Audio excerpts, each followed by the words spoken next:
Good evening, ladies and gentlemen of the PTA. As you know, we have been having an after-school reading program for about a month.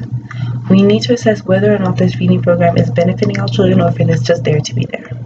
In order to assess whether it is benefiting our children, we are going to need to conduct research. The research we are going to conduct will be very simple. From the beginning, the children have been split up into two groups, Group A and Group B. Group A has been the children that have been receiving treatment, which is the experimental group. Group B has been the children that have not received any treatment, which is the controlled group. We are going to compare the test results that we took at the beginning of the month and to the test that's going to be taken at the end of the month with both Group A and Group B. And then we're going to compare the results taken between Group A and Group B at the beginning of the month and between Group A and B at the end of the month to see if there has been any change.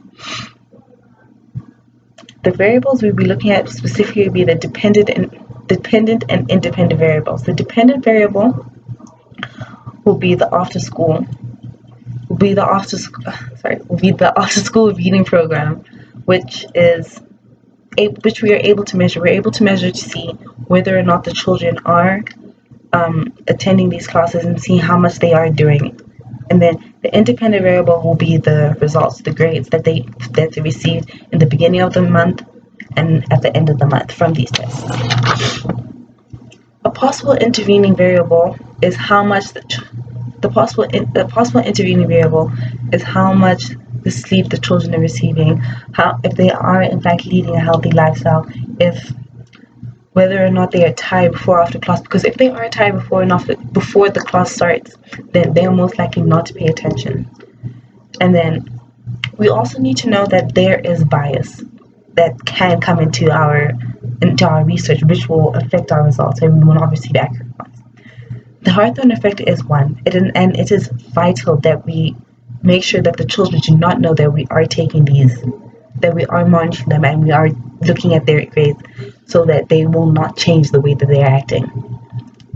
As well as confirmation bias. Confirmation bias applies to us as parents. Us as parents will want our children to succeed, but we cannot go on looking for information in order to prove positively or negatively that this afternoon reading program is working. It needs to be accurate as possible.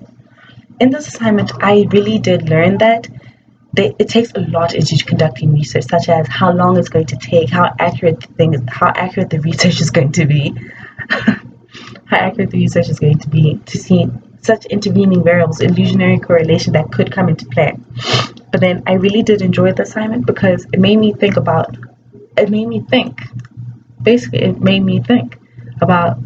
the best way to conduct the research and not to go too overboard with it. And yeah. Thank you.